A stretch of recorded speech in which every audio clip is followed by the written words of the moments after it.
Now while you're watching this video, please remember to like, share this video, subscribe to my channel and click the bell icon for notifications of future videos. Thank you. Well, hello there, welcome back to my channel, guys. Yes, I have for you yet again another exciting video. Now at the timing and recording of this video, it would be Friday, July 9, 2021.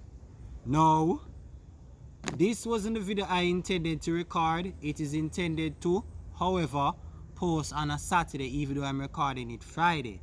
On Saturdays I do teachings pertaining to Adventism and so forth. So it is in my intention to post this very short video Saturday in the evening. But why am I saying this? If you realize the background, it's actually late where I'm actually at right now. I'm about to leave work, right? And I'm recording 2 videos before I leave, and I wanted to record 2 very short videos. One to post early Saturday morning and one to post in the evening, Saturday evening, which is this video. Right? This is the video that I'm doing now that is expected to post Saturday evening. Right, guys? As you know, I'm trying to meet my quota of at least 5 videos per week. I missed my quota last week and I want to make up for it by having at least 6 to 7 videos, but I know I won't make it to 7 videos, so at least I should have out 6. So this is why I'm actually doing this video now. It's a very short video, one that is easy to actually do. Right now, I've been looking at some information, right? I've been trying to search for some information to see whether Christ casting demons, as you would see the title suggests, Christ casting demons into the swine, does this means that the dietary laws are applicable for Christians? I've been looking into some Ellen G. White quotes, searching in the search engine and an app on my phone to see if I can find anything that would say that this is a concept that comes from Ellen White, but I found nothing. I made a quick glance at the fundamental belief and I found nothing. I don't know if it's because I'm searching fast or something, but is an oversight, but I found nothing. Right? I had hoped to actually contact Dr. Baldwin or Elsie Thunder Lariston, right, to ask one of them if this is something that is in their fundamental belief, or if Ellen White endorses an argument like this. Occasionally I would go to them once in a while if I'm having difficulty with a subject and I want to do a presentation. I would go to them. You understand? Because they have been in Adventism longer than I have, and at the end of the day they still know more about their peculiar teachings, right, than myself. But again, because of time constraint, I didn't actually get to contact them while I'm at the time I'm recording this. So if you happen to know, have any evidence that suggests that Ellen White endorsed this or something in their fundamental belief, I would appreciate if you post it in the comment section. Right? Now, that being said, while I cannot find anything from Ellen G. White or in the fundamental belief, what I can say is that if you have been in Adventism long enough, at some point in time, you must have heard this argument used, saying that the fact that Jesus cast the demons, right, into the swine, this was suggesting his disdain, right, for swine, and it only goes to show that these things are still unclean now, even for New Testament Christians. You must have heard an argument like that. If you haven't, then trust me, you're not you probably you weren't deep in Adventism, or maybe you wasn't around persons who actually was endorsing those arguments. I know I certainly have, right? And so because of that, I want to debunk that argument in this video. What I'm going to do, right, is I'm going to have a look at it in question. This argument surrounding the swine, you find it in Mark chapter 5, right, Matthew 8 and Luke 8. It is in these 3 gospels, right? Mark 8 is the shortest of them, and so because of that, I'm going to use Mark chapter 8.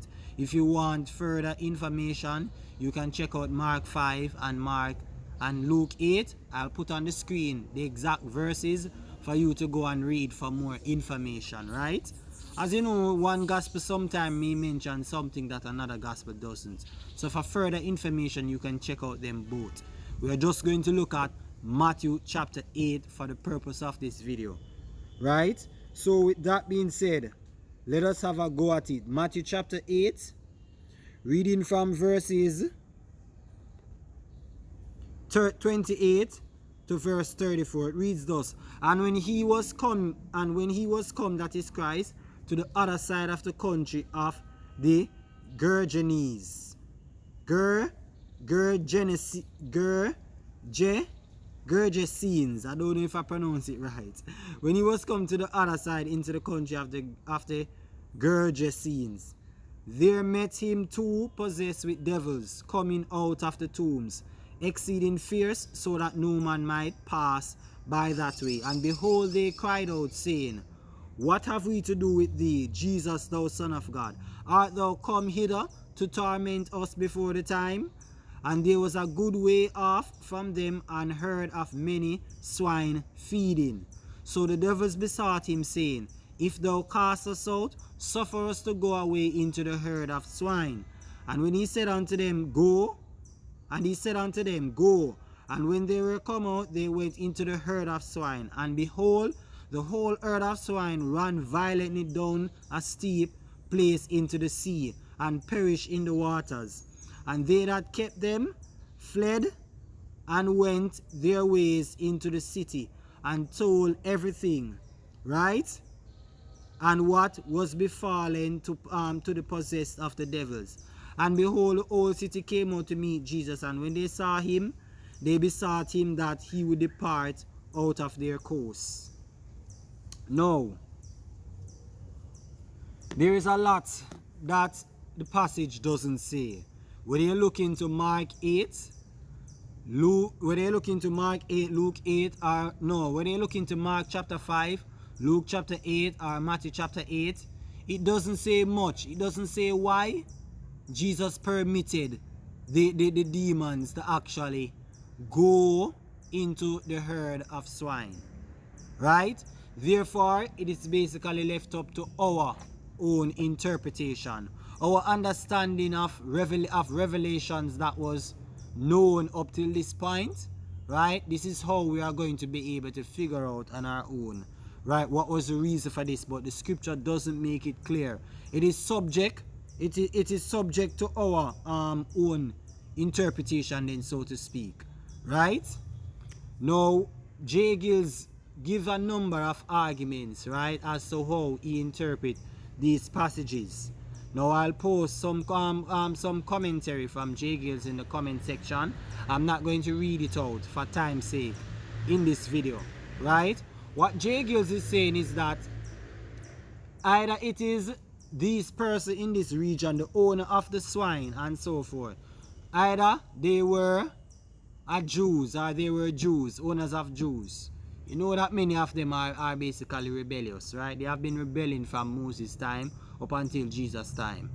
If it is that they were the owners of Jews, then they should know better. By the time of this occurrence, they would have still been under the law, right? And so, being under the law, these swine would be considered as unclean beasts, right? And if they are unclean beasts, they had no business, right, raising them, right, for sale and so forth, whether to eat or whatever, and most likely is to eat. They had no business raising them because they are unclean animals, right? And so Jake is saying that Jesus doing this could be an act of judgment or punishment. Remember, though he's man, he's God in the flesh, right? And at times we see Jesus do things in the New Testament, like when he turn over the money and so forth, when they were gambling in the temple and so forth, in his anger of this open rebellion, right, making God's house into a marketplace. he desecrated the whole temple. Right? So Jacobs is saying that this could be the reason why Jesus did that if it was a case that they were owners, right, of Jews. However, yes, he permitted them to go into the swine, right, because they need a resting place.